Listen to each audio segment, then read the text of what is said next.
Hello everybody. This is Pascal from Neutrality Studies. Halo semuanya, saya Pascal Lotas dari Literality Studies, dan hari ini saya berbicara dengan Eugene Doyle, seorang jurnalis yang berbasis di Selandia Baru, serta Helena Cobban, seorang penulis dan peneliti hubungan internasional berkebangsaan Inggris-Amerika. Ia telah menulis 4 buku tentang Asia Barat, dan baru-baru ini menerbitkan karya berjudul Memahami Hamas dan Mengapa Itu Penting.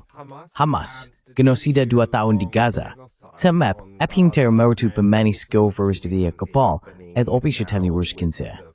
Jadi, Eugene, Helena, selamat. So, Eugene, Helena, welcome. Etesis. Good to be with you.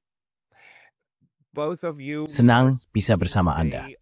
Kalian berdua, hari ini kita berbicara pada hari Kamis, 2 Oktober.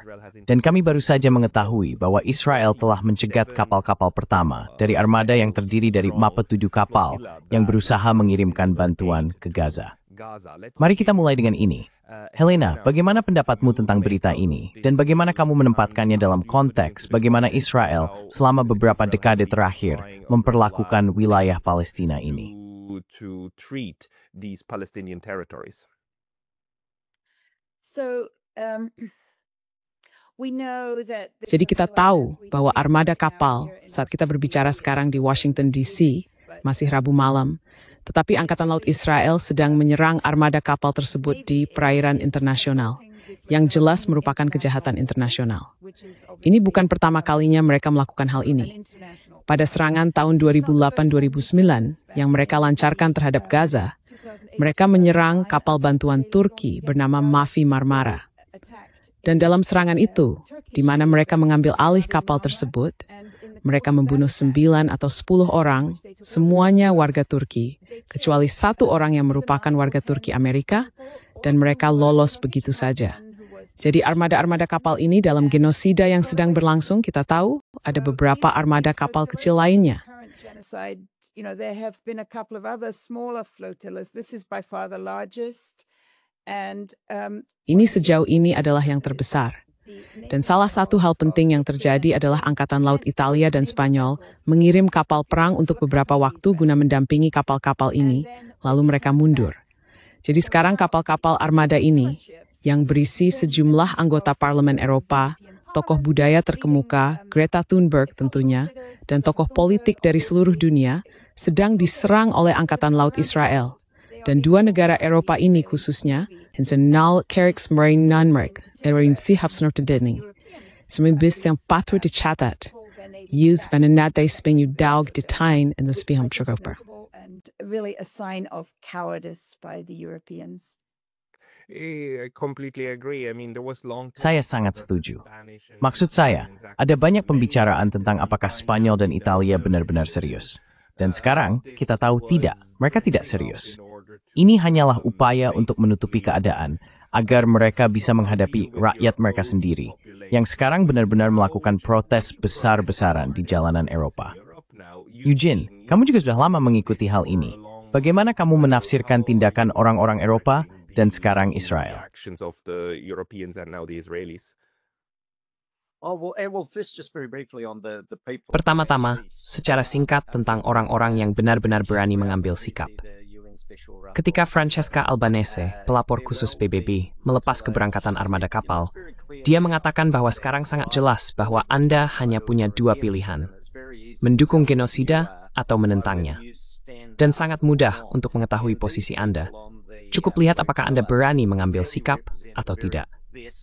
Orang-orang di armada kapal ini benar-benar mewakili yang terbaik dari kita. Mereka berlayar menghadapi bahaya, dan mereka melakukannya untuk menunjukkan solidaritas dengan rakyat Palestina. Jadi, menurut saya, mereka adalah pahlawan di zaman kita. Saya sendiri merasa malu dengan pemerintah seperti pemerintah saya, yang baru beberapa hari lalu menolak mengakui negara Palestina. Jadi saya sangat senang ada warga Selandia Baru di kapal armada itu. Dan ya, saya hanya bisa mendoakan yang terbaik untuknya. Yeah, the risk to them is very real, right? I mean, Risiko bagi mereka sangat nyata, bukan? Maksud saya, kamu sudah mengatakannya Helena, ada 9 atau 10 orang yang tewas pada upaya pertama yang mencoba melakukan ini. Saya juga ingat bahwa antara armada pertama dan kedua yang mencoba menembus lebih awal tahun ini, tidak ada apa-apa. Jadi kita sedang melihat kebangkitan kembali aksi dari kelompok sipil yang mencoba menciptakan realitas di lapangan, melakukannya melalui cara-cara pasifis dan kemanusiaan. Dan kita sedang melihat sekarang bahwa pertanyaannya adalah, apakah Israel benar-benar akan menyerang mereka dengan kekuatan mematikan? Sejauh ini tampaknya Israel berusaha untuk tidak melakukan itu. Meskipun menurut saya mereka sudah mempersiapkan argumen bahwa orang-orang ini adalah teroris, karena Israel menyebut mereka armada Hamas. Helena, bisakah kamu menanggapi hal itu sedikit? Helena, can you speak to that a bit? Goodness, yes. Well, I just note that in between, like Ya ampun, benar. Saya hanya mencatat bahwa di antara sebelum armada ini dan setelah yang terakhir, ada upaya untuk melakukan aksi darat serupa di seluruh Afrika Utara, dan itu digagalkan oleh, tentu saja situasi di Libya sangat sulit, tetapi itu jelas digagalkan oleh Mesir. Jadi semua upaya melalui darat dan laut untuk membuka jalur bantuan bagi rakyat Gaza yang terkepung dan mengalami genosida telah gagal. Pelabelan Greta Thunberg sebagai Hamas persis seperti yang bisa diduga. Karena bagi Israel dan semua pendukungnya di seluruh dunia, mereka tampaknya berpikir bahwa jika Anda menempelkan label Hamas pada seseorang, itu sangat menakutkan. Dan itu membenarkan segalanya.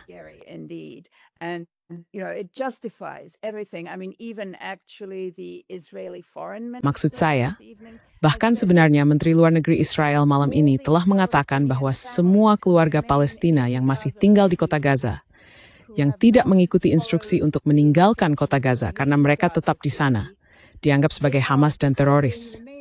Anda tahu, ini jelas mencakup keluarga besar dengan anak-anak kecil, orang tua, orang cacat di kursi roda. Tidak mungkin banyak dari mereka bisa keluar. Dan bahkan jika mereka bisa, mengapa mereka harus melakukannya? Anda tahu, apa yang dilakukan Israel benar ilegal. Tapi dengan memberi label Hamas ini, dulu orang Israel bahkan tidak bisa mengucapkan Hamas. Mereka biasa mengatakan Hamas. Dan itu bahkan terdengar lebih menakutkan waktu itu. Hamas, and it was even scarier back then. But it's very scary now.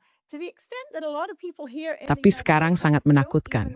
Sampai-sampai banyak orang di Amerika Serikat bahkan tidak mau, misalnya, banyak bicara tentang buku yang saya dan rekan hebat saya Rani Khoury terbitkan tahun lalu berjudul Memahami Hamas dan Mengapa Itu Penting. Jadi secara singkat, saya akan jelaskan mengapa itu penting. Penting bagi kita untuk memahami Hamas karena Hamas adalah pihak utama dalam setiap negosiasi gencatan senjata. Selalu begitu. Jika Anda melihat kembali misalnya pada November 2023, ketika ada gencatan senjata singkat selama 7 hari, itu dinegosiasikan antara ketika ada gencatan senjata yang lebih lama. Awal tahun ini, gencatan senjata 6 minggu, itu dinegosiasikan antara pemerintah Israel dan Hamas.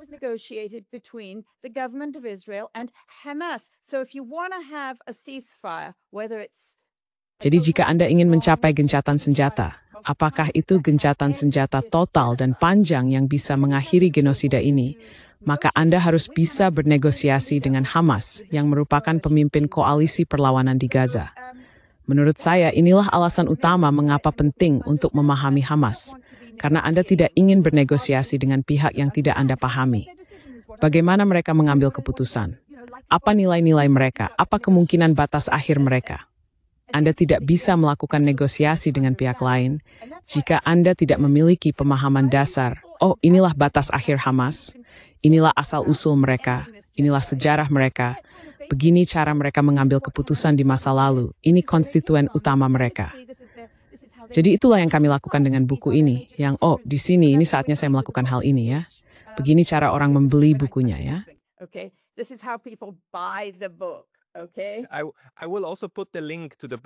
Saya juga akan menaruh tautan ke buku tersebut di deskripsi video ini dan kami menunjuknya lagi di akhir. Tapi mari kita bahas hal ini, karena seperti yang Anda tahu dalam wacana Barat sekarang, di ruang media kita dan hidup di masyarakat yang sangat dipropagandakan, Hamas telah disamakan, atau Israel dan media kita berusaha membuatnya terdengar setara dengan Nazi. Ini pola yang sama.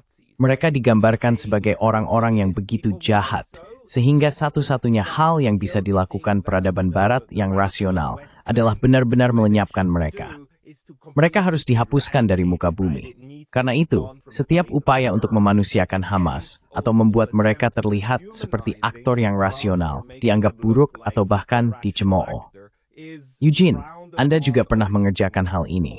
Bisakah Anda ceritakan sedikit tentang itu? This as well. Can you tell us a bit about that? Well, it's well worth pointing out that Hamas. Perlu dicatat bahwa Hamas memenangkan pemilu demokratis terakhir yang bebas dan adil di seluruh wilayah Palestina.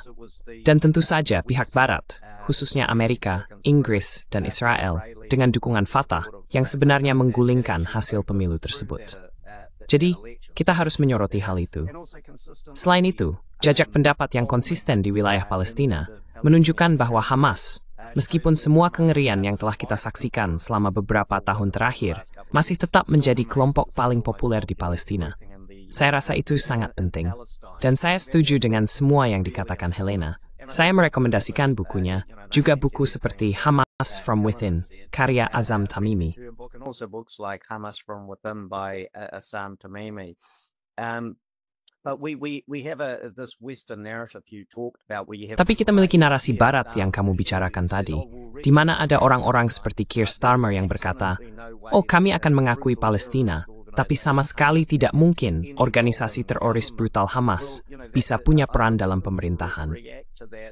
Nah, saya akan menanggapi hal itu seperti ini. Saya pikir orang yang berhak menentukan siapa yang mewakili mereka hanyalah rakyat Palestina. Itu yang utama. Dan saya rasa orang-orang seperti Keir Starmer, Trump, dan yang lainnya sangatlah berani. Mereka sangat lancang, karena ketika mereka sendiri sudah terlibat sampai leher dalam pertumpahan darah pria, wanita, dan anak-anak Palestina, mereka seharusnya tidak menguliahi siapapun tentang terorisme. Karena genosida adalah kejahatan dari segala kejahatan. Itu adalah tingkat tertinggi dari terorisme negara. Dan tanpa keraguan sedikit pun, Amerika Serikat, Inggris, dan tentu saja negara Israel, semua anti ada skuit teroris bersama itu. Are all terrorist states on that basis. No, there's no doubt in my Wat is solidaritet gesproken. Dit umur bereipower bij maniswis, organisasi teroris. Is iebegit im dorimrit, nano with Sarod. Tapi Helena, But Helena. Mungkin Anda Tony Blair. Well, yeah, I mean, and then you, I mean. ya maksud saya, lalu kamu, maksud saya, oke maaf, saya hanya perlu menanyakan ini, ide gila menempatkan Tony Blair sebagai gubernur Gaza. Maaf, apakah ada di antara kalian yang bisa memahami dari mana asalnya? Serius, itu seperti mengusulkan Hitler untuk mengawasi ghetto Yahudi. Helena, apa kamu bisa memahami ini? Maksud saya, apakah ini hanya untuk memperparah keadaan? I mean, is it just to add insult to injury? I think it's quite explicable, honestly. Menurut saya, hal itu cukup bisa dijelaskan sejujurnya. Jika Anda berpikir bahwa rakyat Inggris, atau katakanlah seperti ini, jika Anda berpikir bahwa sebagian besar elit penguasa di Amerika Serikat dan Inggris telah kembali terjebak dalam fantasi seolah-olah mereka masih hidup di tahun 1950-an. Anda tahu, era ketika gubernur kolonial di Afrika Sub-Sahara yang bertindak atas nama Yang Mulia Ratu pada masa itu akan langsung mengeluarkan perintah. Inilah akan terjadi pada rakyat Kenya. Ini tayo disti. No, ada you dipikir kolonial. So it's a very colonial mindset. This is not actually right now. Ini sebenarnya saat ini bukanlah sebuah negosiasi dalam bentuk apapun. Anda tahu apa yang kita miliki pada hari Senin terkait dengan rencana perdamaian 20 poin yang disebut-sebut itu, yang sebenarnya bukan rencana perdamaian, melainkan sebuah diktat kolonial jika Anda mau. Jadi Keir Starmer adalah bagian besar dari ini, seperti yang sudah disebutkan. Tony Blair sudah pasti. Tapi terutama, tentu saja, Netanyahu dan Donald Trump, mereka berpikir bisa mengeluarkan diktat dan semua harus mengikuti. Itu bukan diplomasi. Itu bukan negosiasi, itu bukan mediasi. That's not negotiation, that's not mediation. But the Israelis literally. Tapi Israel secara harfiah meledakkan tim negosiasi di Qatar. Maksud saya, mereka benar-benar membunuh para diplomat yang seharusnya mereka ajak negosiasi. Lalu mereka menyebut diktat itu sebagai rencana perdamaian. Maksud saya, itu benar-benar gila. Tapi saya tidak mengerti dengan Tony Blair, karena Tony Blair sudah bertahun-tahun tidak aktif di dunia politik. dia sudah sangat mendiskreditkan dirinya sendiri. Dia dibenci secara universal oleh siapapun yang masih ingat apa yang terjadi dalam Perang Irak. Kenapa dia dibawa kembali? Maksud saya sudah lama tidak mendengar nama Blair. Apakah salah satu dari kalian bisa menjelaskan ini? I think everything you said is true, Pascal. Saya rasa semua yang kamu katakan benar, Pascal. Tapi dia bersama orang-orang yang sangat berkuasa, para miliarder seperti para nabi kita, Larry Ellison. Dan dia sangat pandai mendekati para diktator di seluruh dunia selama beberapa dekade terakhir. Jadi dia jelas sudah banyak bertindak. Dia seorang penipu. Dia seorang pembuat kesepakatan. Dia licik, persis seperti Netanyahu dan Donald Trump. Mereka itu seperti tiga bokong dari satu pantat yang sama. Dan kamu tahu, mencomot seksakan tu orang yang mengkritis pada rakyat Palestina. Itu perstrefu babi the bafen ng Trump dan kawan-kawan cepat sites dengan saya Palestina. That Trump and co are trying to impose on the Palestinians. And I'd just ask one question. Normally, Anda tahu, saya hanya ingin mengajukan satu pertanyaan. Biasanya, jika kita berbicara tentang kolonialisme, sejak awal kita harus memahami apa yang terjadi dengan tanah itu sendiri. Jadi ketika semua kekacauan di Palestina dan Gaza mereda, siapa yang sebenarnya akan memiliki sebidang tanah di sana? Sebidang tanah di sana, dan sebidang tanah di sana. Dan seperti yang kita tahu, orang-orang ini berspray mengosi Stepford, untuk fangsir atau menjadikan rakyat Palestina diop liberator sebagai perituan. Palestinian people into their servants. Do you also read this plan? Apakah kamu juga melihat rencana ini, rencana penyerahan ini, sebagai upaya menciptakan ghetto yang bahkan lebih kecil lagi bagi para penyintas? Dan kamu tahu, pada dasarnya memutus akses ke 50% wilayah Gaza, Helena.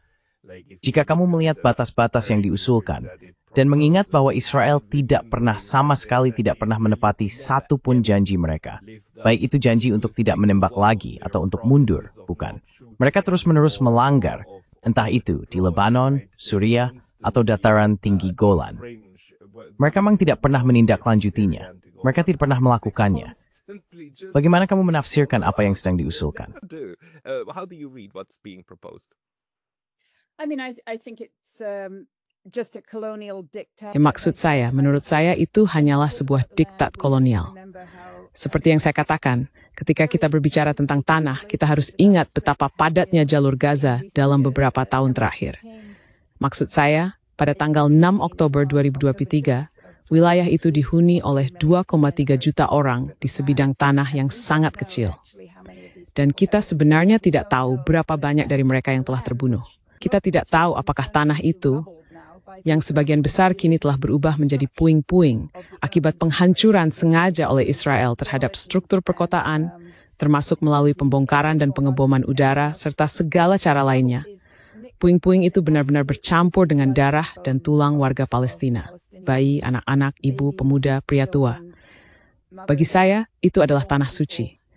Dan saya pikir bagi semua orang Palestina, itu adalah tanah suci. I think for all Palestinians, it is sacred land. So if Donald Trump wants to come in and bulldoze... Jadi jika Donald Trump ingin masuk dan menggusur semuanya, lalu membuat entah apa rencana terbarunya, rencananya selalu berubah dari bulan ke bulan. Saat ini dia memang tidak membicarakan Riviera atau apapun itu, tapi dia masih membicarakan ini dan itu. Satu hal yang saya catat sangat penting adalah bahwa dia dan Netanyahu mengklaimnya mereka mendapat banyak dukungan dari pemerintah Arab dan Muslim di seluruh dunia. Namun kenyataannya, dalam 2 atau 3 hari sejak rencana yang disebut-sebut ini dipublikasikan, pemerintah di dunia Arab dan Muslim justru semakin menjauhkan diri dari rencana tersebut dengan sangat cepat. Jika Anda melihat versi awal dari rencana ini, ada sesuatu yang disebut Jalan Tol MBS, yang merujuk pada putra mahkota Arab Saudi, atau persimpangan MBZ, yang merujuk pada Presiden Uni Emirat Arab. For the President of the United Arab Emirates, none of that stuff is happening now. And part of the reason... Semua hal itu tidak terjadi sekarang. Dan sebagian alasan mengapa terjadi jarak antara monarki-monarki Arab yang pada dasarnya katakanlah sangat konservatif dalam beberapa hal, tetapi sangat pro-Amerika, adalah karena serangan terhadap Qatar pada, apakah itu 9 Juni? Bukan Juni, maaf, 9 September. Jadi menurut saya rencana ini tidak akan kemana-mana. Saya tidak yakin seberapa penting untuk membicarakannya secara panjang lebar. Menurut saya, atara sidang genosida dan apa yang dilakukan Komisi terhadap pada genosida yang sedang dilakukan di depan kita, penerima utama bantuan AS dan Barat, dan bahwa hal ini melibatkan semua pemerintah yang terlibat. All the governments that are involved, because of course under the Genocide Convention, it is Karena tentu saja berdasarkan konvensi genosida, semua pemerintah yang telah menandatangani konvensi genosida, yang kemungkinan mencakup semua pemerintah kita, semua pemerintah besar Eropa dan pemerintah Israel, wajib bertindak cepat untuk mengakhiri dan mencegah genosida. Jadi apa yang terjadi dengan genosida di Gaza, yang dilakukan oleh, saya ingin menyebutnya Aliansi AS Israel, adalah bahwa seluruh tatanan internasional yang telah kita kenal sejak 1945 dengan pembentukan Perserikatan Bangsa-Bangsa dan adopsi piagamnya, serta sejak 1948 yang menyaksikan adopsi konvensi genosida dan deklarasi Universal Hak Asia, sedang dirusak. Convention and the Universal Declaration of Human Rights, and 1949 you had the Armistice Agreement. Dan pada tahun 1949 ada perjanjian gencatan senjata antara Israel dan negara-negara Arab tetangganya.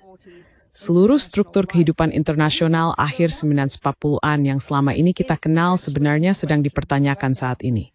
Bagi saya, itu menarik, agak menakutkan.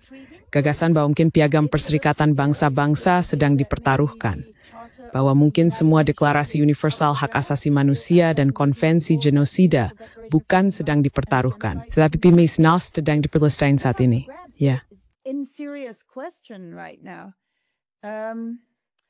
I'd chip in there and say, Saya ingin menambahkan di sini dan mengatakan bahwa saya memiliki kekhawatiran yang serupa. Tetapi saya pikir jika kita kembali ke prinsip-prinsip dasar, saya akan mengajukan serangkaian pertanyaan yang sangat sederhana kepada orang-orang dimanapun di dunia. Apakah Anda percaya bahwa konvensi genosida harus ditegakkan? Anda tahu, saya akan sangat terkejut jika ada yang menjawab tidak. Apakah Anda percaya bahwa semua orang yang dinyatakan memiliki kasus kredibel untuk dijawab harus diadili? Dan kemudian saya akan mengatakan, disinilah letak kesulitannya.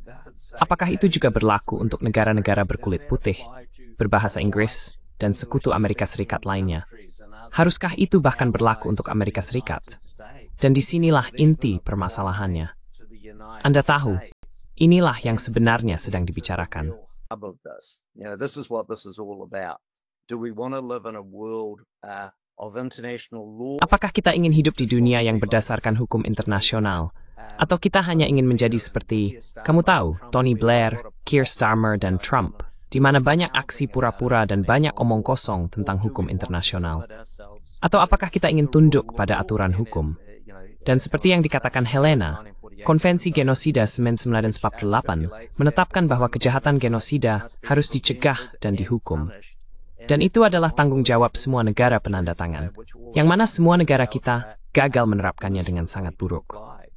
Dan saya akan memberitahu Anda satu hal saja. Yang benar-benar menarik adalah, pada 7 Oktober, yang mana kita hampir sampai pada peringatannya sekarang, pada pukul 6.30 pagi hari itu, Mohammed Deif, komandan militer Brigade Al-Qassam dari Hamas, yang melancarkan serangan, dalam pidatonya selama 10 menit, berbaskat versi didengar too small, bermain sesuai hukum internasional. He repeatedly references international law. And the reason that they launched... Dan alasan mereka melancarkan serangan itu adalah karena kegagalan kekuatan Barat untuk benar-benar bertindak dalam bentuk apapun selama bertahun-tahun ketika, meskipun dia tidak menggunakan frasa itu, ada banyak sekali peristiwa seperti 7 Oktober. Ada banyak sekali kekejaman yang dilakukan terhadap warga Palestina. Ada pencurian yang tiada henti. Ada banyak sekali sandera yang masih ditahan hingga hari ini dalam kondisi yang menyedihkan. Dan dunia Barat sama sekali tidak memperhatikan hal itu. Jadi saya setuju dengan hukum internasional. Mari kita adakan pengadilan kejahatan perang. Dan saya rasa, Helena, kamu bisa memberikan detail lebih lanjut di sini. Itu adalah sesuatu yang sebenarnya telah diserukan oleh Hamas. That's something that Hamas has actually called for. I mean, Maksud saya, hanya untuk mengatakan satu hal. Satu-satunya hal positif yang kita miliki adalah tidak ada yang benar menentang konvensi genosida. Bahkan Israel pun tidak. Hal yang menjijikan adalah Israel tentu saja mengklaim bahwa merekalah korban genosida pada 7 Oktober dan bahwa mereka sedang membelah diri dari upaya genosida oleh negara-negara Arab jahat, yang semuanya hanya ingin melenyapkan Israel, bukan? Yari meresumem ilan kuarhisno with grow boring.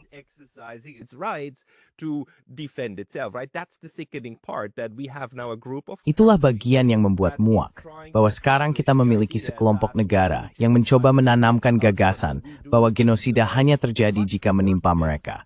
Tetapi ketika mereka melakukan hal yang jauh lebih buruk terhadap orang-orang berkulit coklat, hitam, atau Asia, itu bukan genosida. Mereka mendefinisikan ulang istilah tersebut atau mengabaikannya. Tapi Helena, dalam bukumu, kamu mencoba menjelaskan apa itu Hamas. Bisakah kamu sedikit membahas tentang hal itu? Coursing, and thwing, every pit sweep up tahu thwig singka. Orang Israel mengatakan mereka Nazi. Orang lain menyebut kalau mereka Hamas. Daftu Hamas. So Hamas is basically a political. Jadi Hamas pada dasarnya adalah sebuah gerakan politik. Kata Hamas sendiri merupakan akronim yang berarti Gerakan Perlawanan Islam. Mereka tumbuh dari Ikhwanul Muslimin yang bersejarah, cabang Palestina dari Ikhwanul Muslimin. Sekarang ada cabang Ikhwanul Muslimin di seluruh negara Arab dan beberapa negara non-Arab. Mereka semua berfokus pada upaya membangun masyarakat Muslim yang taat. Beberapa di antaranya selain itu juga terlibat dalam politik, dan itu menjadi titik balik bagi banyak dari mereka. Ikhwanul Muslimin di Palestina berusaha menjauh dari politik hingga tahun 1987, ketika terjadi pecahnya Intifada Palestina pertama pada bulan Desember 1987. Lalu Sheikh Ahmed Yassin, yang merupakan pemimpin, mengatakan, kita harus terlibat dalam politik.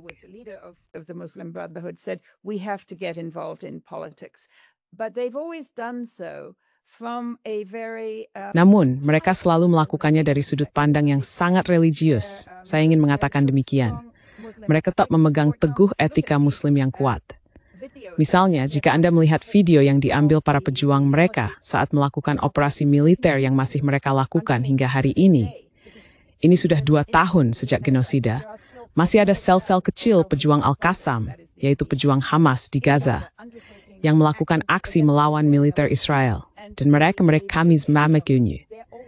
Lalu ditekankan bahwa Stalin melukuni atau membunuh personel militer Israel, berevakuasi medis terhadap korban yang terluka, berjalan menjauh serang helikopter medevac.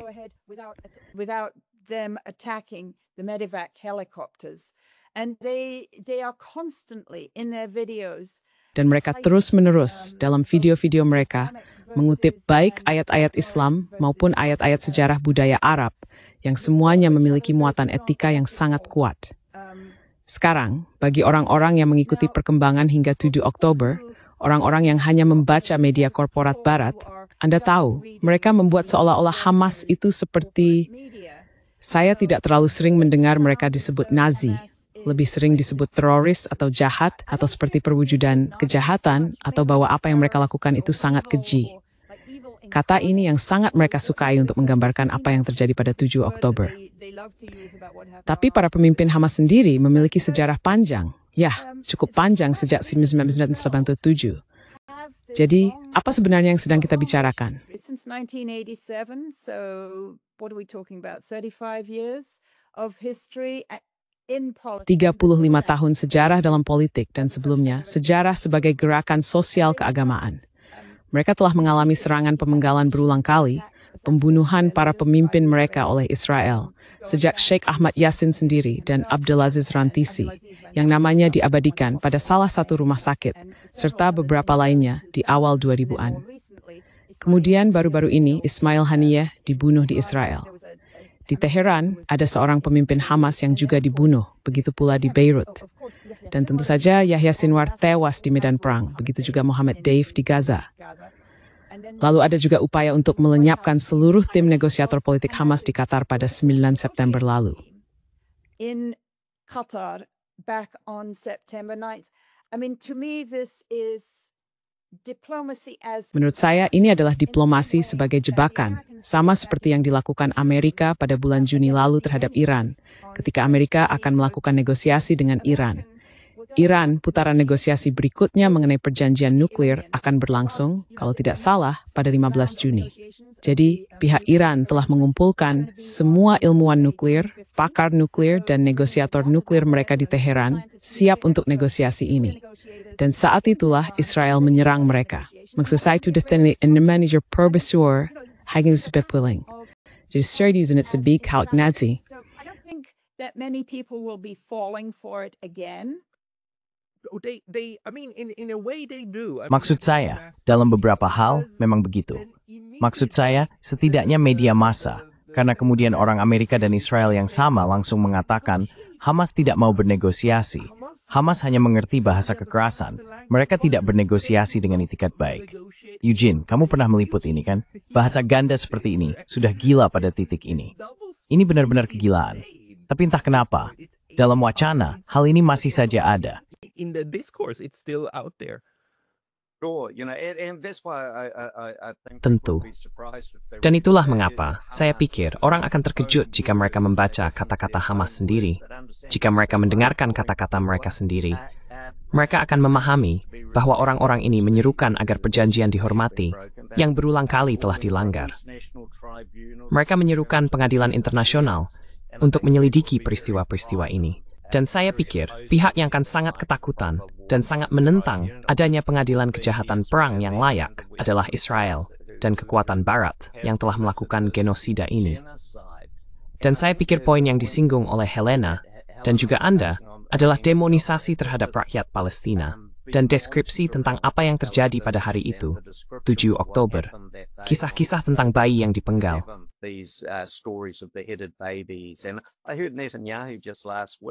Dan saya mendengar Netanyahu minggu lalu.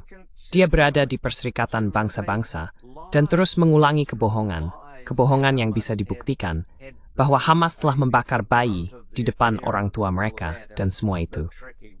Ini agak rumit ketika tidak ada satupun bayi yang meninggal hari itu.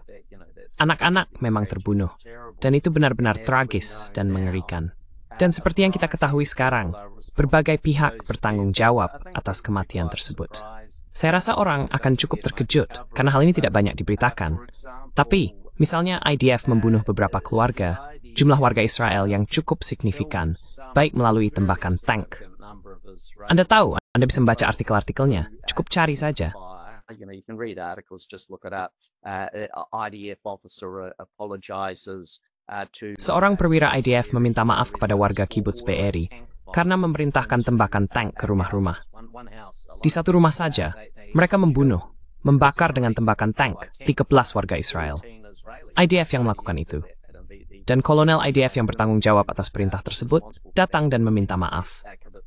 Contoh lain, Anda pasti pernah melihat antrean besar, konvoi mobil yang menuju kembali ke Gaza, dan helikopter serang Apache menghancurkan semuanya. Dalam liputan SWOL, mereka menggambarkan Tithiald seolah olokwa oleh Monj Hamas. Padahal sebenarnya, mereka tidak mempunyai kekuatan tembak sebesar Baharith. Itu helikopter Aceh yang berkapasitas 30 meter. firing 30mm guns. Each shell they can fire 650 of these. Setiap peluru, mereka bisa menembakkan 690 peluru per menit.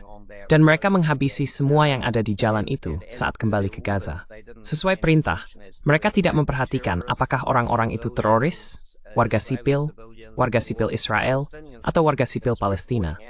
Perlu dicatat bahwa orang Israel membunuh lebih banyak warga sipil pada hari itu dibandingkan Hamas. Karena mereka membunuh ratusan, bahkan mungkin ribuan. Saya rasa kemungkinan besar ribuan warga sipil Palestina pada hari itu. Dan Anda tahu saya telah membaca laporan dan wawancara di media Israel tentang pilot Apache yang menceritakan bagaimana mereka menembak ambulans dan mereka bahkan tidak tahu siapa yang ada di dalamnya. Apakah itu Sandera? Apakah itu orang Palestina yang terluka? Tidak tahu. Jadi menurut saya memang ada ketidakseimbangan. Kita menyebut mereka monster Hamas. So we can't identify Israel tough with Israel. Dan semua hari, fame, dan sesuatu. that day and all the days before and after. No, and of course we pretend that the world Tidak, started on dan tentu saja kita pura-pura bahwa dunia dimulai pada 7 Oktober. Helena, bisakah kamu menjelaskan pada dirimu sendiri bagaimana mungkin bahkan sesuatu yang sebesar Great March of Return pada tahun 2019, ketika 200 warga sipil Palestina ditembak di sisi pagar mereka? Benar kan? Mereka melakukan protes di sisi pagar mereka di Gaza menentang perlakuan tidak manusiawi, dan mereka dibunuh. Dan bagaimana mungkin semua itu lenyap dari wacana publik di media arus utama? Bisakah kamu menjelaskan ini pada dirimu sendiri di Barat yang bebas? Can you explain this to yourself in the free West? Well, one aspect. Nah, salah satu aspeknya adalah jelas tidak banyak liputan media dari media korporat Barat. Dan kejadian ini berlangsung selama periode waktu tertentu, bukan 200 orang dalam satu acara. Ini sangat mengkhawatirkan karena setiap hari Jumat, orang-orang keluar dari masjid dan berusaha menuntut hak mereka untuk kembali ke rumah mereka di sisi lain garis gencatan senjata. Ingat, ini bukan perbatasan internasional. Ini hanyalah garis gencatan senjata tahun 1949, di mana Perserikatan Bangsa-Bangsa berulang kali sejak Resolusi 194 telah menjanjikan bahwa warga Palestina dapat kembali ke rumah dan properti mereka di sisi itu. Mari kita sebut sisi selatan garis gencatan senjata dengan damai. At the south side of the armistice line in peace, and they were trying to do this in peace. Dan mereka mencoba melakukan ini secara damai. Ini adalah aksi massa tanpa kekerasan yang jelas-jelas sangat mengancam militer Israel. Karena mereka membangun semua kibuts dan apapun sebutannya, komunitas, tepat di garis gencatan senjata. Mereka menyebutnya envelope Gaza, karena tujuan dari kibuts-kibuts ini sebenarnya untuk mengepung Gaza. Dan banyak dari mereka berada di sisi lain garis yang diberikan kepada negara Yahudi. Maksud saya, pada tahun 1947, Nebelab Stories and Small Permitters Youth in Dijkirk with Tan Nar the Swilgrod, to Gary Dida Dagli Kabagi Galinga. To the Jewish state and a chunk of land to the Arab state.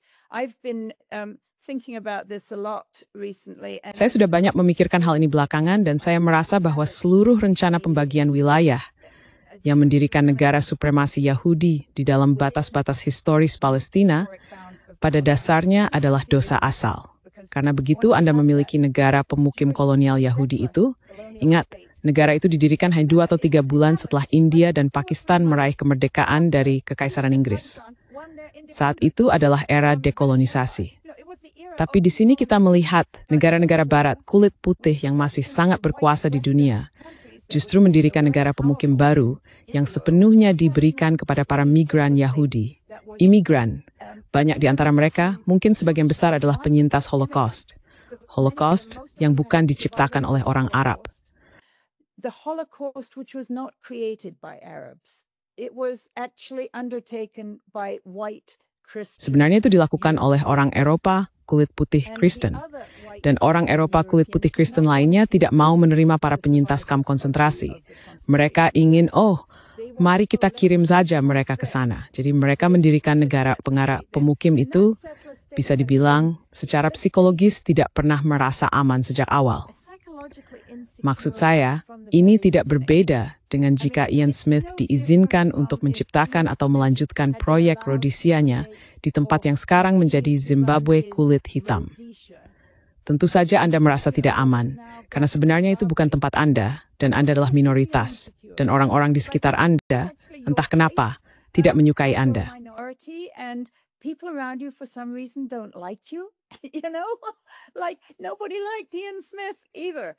But so tidak ada yang menyukai Ian Smith juga.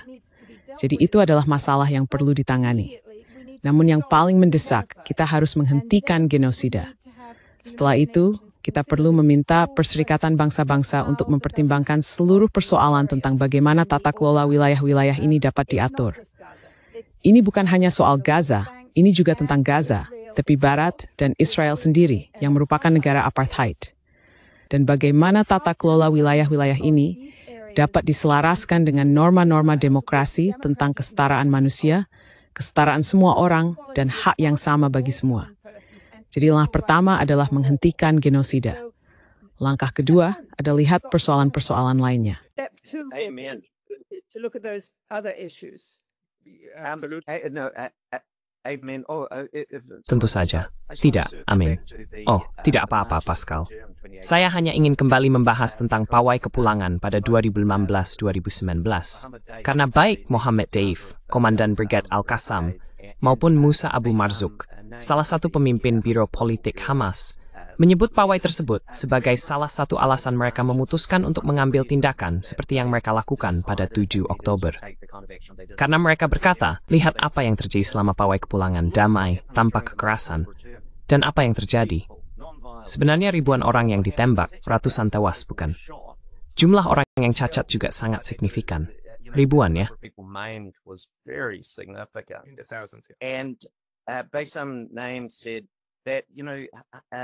Dan Abu Marzouk mengatakan bahwa, Anda tahu, mereka di Biro Politik melihat hal ini. Dan mereka melihat bahwa reaksi dari Barat, dari kita, dari negara-negara kita adalah tidak ada. Benar-benar diam katanya, menutup telinga dan mata. Dan dia mengatakan mereka mulai membentuk pendapat bahwa mereka benar-benar harus bertindak. Dan jika mereka tidak bertindak, dan frasa yang dia gunakan adalah, Palestina akan dihapus dari peta. Jadi saya hanya ingin berkomentar bahwa negara-negara Barat seperti Selandia Baru, Australia, Kanada, Inggris, Prancis, Jerman, dan tentu saja Amerika Serikat memikul tanggung jawab besar dalam semua ini untuk peristiwa 7 Oktober dan segala sesuatu di sekitarnya. Karena kita menolak untuk bertindak membelah rakyat Palestina. You're absolutely right. And Kamu benar sekali. Dan kamu tahu, apa yang kita lihat sekarang dan mulai kita pahami setelah 2 tahun genosida adalah bagaimana kejahatan terbesar ini merupakan kejahatan dari banyak negara, bukan? Mereka bekerja sama, berkolaborasi, Spanyol, Italia, dan Jerman, memiliki semua yang mereka butuhkan untuk mendampingi armada ini dan benar-benar membiarkan mereka masuk ke Gaza. Tapi mereka tidak melakukannya. Dan mereka hanya, kamu tahu, itu adalah bentuk kerjasama. The mat during Indomeriso, the stam mereka tuk serfod, ununay uforing. Namawazik chuo pasokan ini asok, agar rahmuda sa sikdemavi and bulldozer, daming kalit sinsingain. Ini pada sini, ada harabawi, ini tembok besar Mendoza. Eradicate such a large group of people. Now, I would like though to focus one. Namun, saya ingin sekali lagi menyoroti hal ini. Sesuatu yang menarik saat ini, yaitu perubahan sifat Perserikatan Bangsa-Bangsa. Helena, kamu sudah mengatakannya dengan benar, bukan? Tanpa PBB, tanpa rencana pembagian, tanpa orang-orang kulit putih yang memberikan tanah yang bukan milik mereka kepada orang lain yang juga bukan pemiliknya. Tanpa itu, kita tidak akan berada di posisi kita sekarang. Dalam 70 tahun terakhir, PBB telah banyak berubah dan sebenarnya menjadi salah satu target utama serangan, juga dari pihak Israel. Karena sekarang, PBB terus-menerus membuat laporan demi laporan, dan kasus-kasus di ICJ yang sebenarnya secara fakta mengakui bahwa ini adalah genosida dan bahwa semua tindakan ini sangat ilegal. Bisakah kamu mungkin sedikit membahas peran baru yang kini dimiliki Perserikatan Bangsa-Bangsa?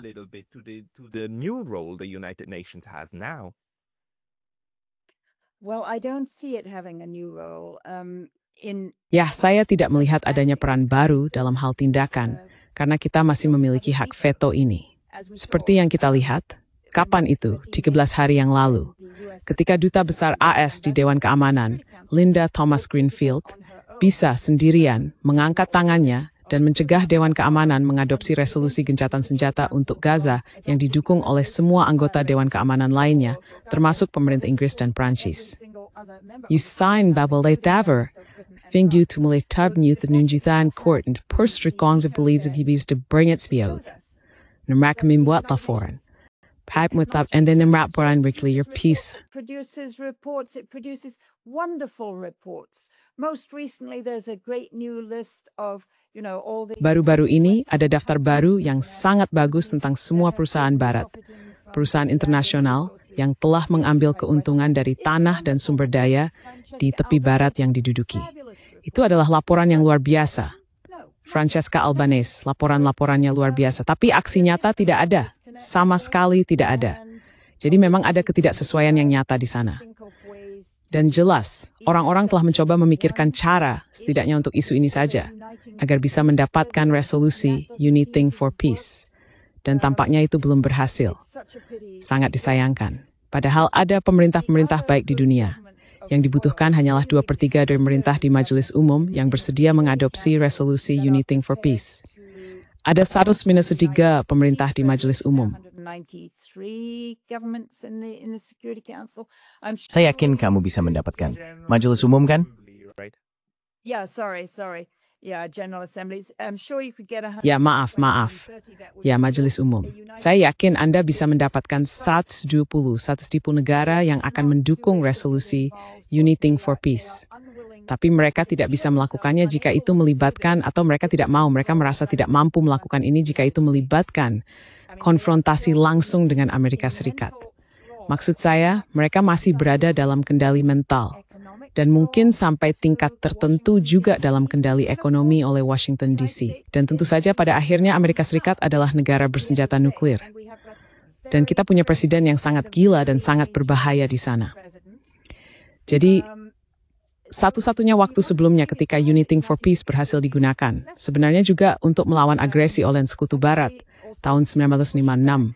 Dua Sekutu Barat itu adalah Inggris dan Prancis. 1956. The two Western allies were Britain and France, and the Uniting for Peace resolution was actually Dan resolusi Uniting for Peace sebenarnya diaktifkan oleh Presiden Eisenhower pada masanya.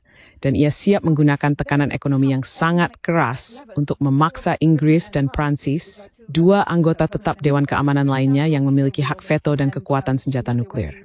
Ia siap menggunakan cara-cara ekonomi untuk memaksa mereka mundur dari Sinai dan kebetulan dari Gaza pada tahun 1956.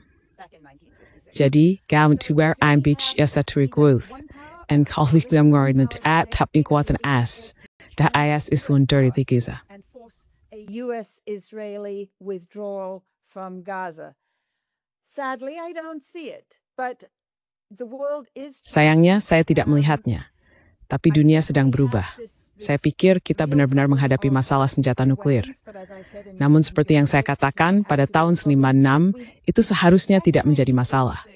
Pada tahun 1956, ekonomi Amerika sebenarnya merupakan proporsi yang jauh lebih besar dari ekonomi dunia dibandingkan ekonomi Tiongkok saat ini, sebagai proporsi dari ekonomi dunia. Di Eisenhower, pada dasarnya langsung menelepon Anthony Eden dan Guy Mollet di London dan Paris, lihat Snap untuk menarik dukungan terhadap pound sterling. We will be prepared to pull the plug on the pound sterling. We will be prepared to pull the plug on. Kami siap untuk menarik dukungan terhadap franc Prancis jika kalian tidak segera keluar dari Sinai. Dan itu berhasil. Butuh waktu sedikit lebih lama untuk membuat Israel keluar dari Sinai. Tapi begitulah cara kerjanya pada tahun 1956. Saya tidak melihat Presiden Xi Jinping saat ini mengangkat telepon dan mengatakan hal seperti itu kepada Donald Trump. Saya berharap dia melakukannya. Tapi Anda tahu, Tiongkok dan katakanlah mitra, kolega, sekutu mereka di bidang ekonomi sedang perlahan membangun kekuatan ekonomi mereka di ekonomi dunia. Dan tentu saja, tarif gila Trump benar-benar melemahkan pengaruh Amerika di ekonomi dunia. The American weight in the world economy, but I don't think we're ready for any coalition. Tapi saya tidak berpikir kita siap untuk membentuk koalisi kekuatan apapun saat ini untuk menghadapi kekuatan Amerika yang bagi saya sebagai warga negara Amerika, seseorang yang sangat percaya pada kesetaraan semua manusia dan sangat percaya bahwa negara kita yang hanya mewakili 4,3% dari umat manusia seharusnya tidak bisa mengesampingkan atau mengalahkan seluruh umat manusia dalam isu-isu ini. Orang kulit putih secara umum, jika berbicara tentang orang-orang keturunan Eropa, termasuk Anda tahu para kolonial di Selandia Baru dan Australia, dan semua kolonial di sini, kita hanya sebagai kelompok demografis mewakili sekitar 12% dari umat manusia. We account for about 12% of humanity. So there's no reason why. Jadi sebenarnya tidak ada alasan, justru ada banyak alasan mengapa orang kulit putih tidak seharusnya memimpin sistem dunia. Tapi begitulah kenyataannya saat ini. Itulah yang perlu kita ubah. Ya ampun, kita harus menyelamatkan rakyat Gaza. Itu adalah tugas utama. Dan itu berarti kita harus bisa menemukan cara yang tenang untuk menangani negosiasi ini secara serius dengan Hamas, serta berurusan dengan Hamas dan sekutunya secara hormat, juga dengan rakyat yang mereka wakili. Gerai sudah bersekian restraint, semjurus slip remenelj nebi sarat grudi. That it's really hard to see this happening, but we just have to carry on. Tapi kita harus terus berusaha. Saya sepenuhnya setuju dengan analisis Anda. Eugene, kita sudah mendekati akhir rekaman ini. Bisakah Anda memberikan pendapat Anda tentang apa yang telah Anda dengar dari Helena, dan juga apa yang ingin Anda tambahkan yang menurut Anda penting? Well, I think I'd bring it back. Saya rasa saya akan mengembalikannya kepada rakyat Palestina dan kepada orang-orang luar biasa di kapal flotila. Itu adalah flotila Sumud. Dan kata itu, baru saya sadari beberapa hari yang lalu, adalah kata dalam bahasa Arab yang berarti teguh atau tabah. Anda mungkin sering mendengar para pemimpin Palestina menyebut rakyat Palestina yang tabah. Itu benar-benar kata yang sangat tertanam dalam jiwa mereka, karena mereka harus menderita begitu luar biasa. Jadi, saya bangga dengan semua orang di Barat yang telah berdiri untuk menunjukkan solidaritas, sedikit sumut, sedikit saja, dengan rakyat Palestina. Saya pikir itu sangat penting. Dan orang yang saya sebutkan sebelumnya, Azam Tamimi, yang menulis buku Hamas from Within, dia sering mengatakan sesuatu tentang hal itu. He said something a while. Dia salah satu karakter Tumbrins hantum tantem buzeng. Oh, awesome. I've got your book. Oh, luar biasa, luar biasa. Saya sudah punya bukumu dan akan segera membacanya. Nah, dia mengatakan sesuatu yang benar-benar luar biasa. Karena ini adalah perjuangan yang brutal, panjang, dan sangat buruk. Dan tidak ada cara untuk mempermanisnya. Tapi dia berkata, tunjukkan padaku satu perjuangan pembebasan di mana tidak ada harga mahal yang harus dibayar. Berapa juta orang yang tewas di Vietnam? Dan 50 tahun yang lalu Saigon dibebaskan dari Amerika. Jadi katanya, berapa juta orang yang tewas di Vietnam agar Vietnam bisa merdeka? Jadi kamu lihat, tidak ada jalan mudah. Tidak ada harga murah untuk kebebasan dan kemerdekaan. Dan orang-orang Palestina memahami itu. Dan sungguh, betapa luar biasa berani dan tegarnya rakyat Palestina. Dan sebenarnya, semakin banyak dari kita yang perlu berdiri dan mendukung mereka.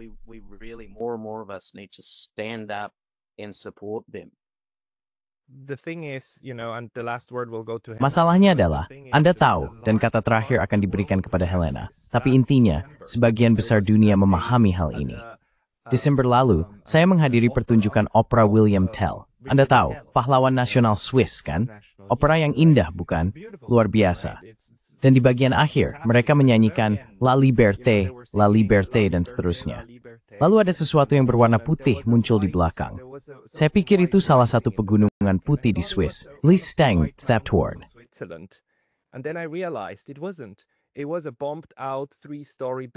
Itu adalah sebuah gedung 3 lantai yang hancur akibat bom di Gaza di latar belakang. Sebuah foto gedung itu kamu tahu. Dan itu tampak seperti gunung. Tapi jelas sekali tak salah lagi. Itu adalah salah satu gedung 3 lantai yang hancur akibat bom di Gaza. Saya pikir semua orang memahami ini. Kita mengerti apa yang sedang terjadi, dan kita benar-benar memahaminya. Dan sang seniman sangat brilian, bukan? Karena William Tell adalah Yahya Sinwar. Perjuangan pembebasan yang kita nyanyikan adalah apa yang kita pahami sedang terjadi saat ini. Tapi kita melukiskannya. Kamu tahu, dengan pakaian iblis, tidak dari perspektif barat. Karena itulah yang perlu dilakukan untuk mencoba menghancurkannya dengan kekuatan brutal. Dan sekarang saya serahkan kepada kamu, Helena. And I'll give it over to you, Helena. Not much to add. I'm kind of touched by your Tidak banyak yang bisa saya tambahkan. Saya cukup terharu dengan cerita Anda tentang William Tell. Saya hanya ingin mengatakan, Anda tahu, saya telah menerbitkan sejumlah buku karya penulis Palestina Gaza selama bertahun-tahun. Saya memiliki perusahaan penerbitan sampai saya memberikannya baru-baru ini. Dan kami bahkan telah menjual hak terbit beberapa buku tersebut ke Jepang. Jadi saya harap orang-orang membelinya. Ada buku masak dapur Gaza yang akan terbit yang merayakan warisan kuliner Gaza.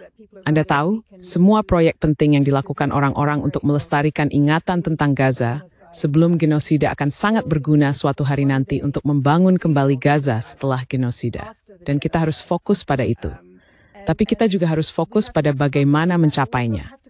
Kita harus fokus untuk mengakhiri genosida sialan ini. Dan jika We3 melibatkan nyata dalam cara pengambilan keputusan di dalam Perserikatan Bangsa-Bangsa, maka itu juga harus terjadi dan harus terjadi dengan cepat. Apapun yang perlu tutut atas sendiri Feta Hesirni singas ini, Snidges melakukannya. This US veto, I think we need to do it. Helena Coban dan Eugene Doyle. Helena Coban dan Eugene Doyle, terima kasih atas waktu Anda hari ini. Dan saya ingin mengingatkan semua orang, buku Helena, Anda bisa mendapatkannya melalui salah satu tautan di bawah ini. Helena, bisakah Anda menunjukkan kode QR lagi agar orang-orang dengan ponsel bisa memindainya langsung dari layar? Anda bisa mendapatkannya di sana. Kita perlu memahami apa yang menjadi tujuan gerakan-gerakan ini. Memahami orang lain adalah cara untuk maju ke depan. Kita juga omong-omong perlu melakukan hal yang sama terhadap orang Israel. Kita perlu memahami Israel, kita perlu memahami IDF, kita perlu memahami bagaimana sistem-sistem ini bekerja. Eugene, Helena, terima kasih atas waktu Anda hari ini. Eugene, Helena, thank you for your time today. Fru Tascal.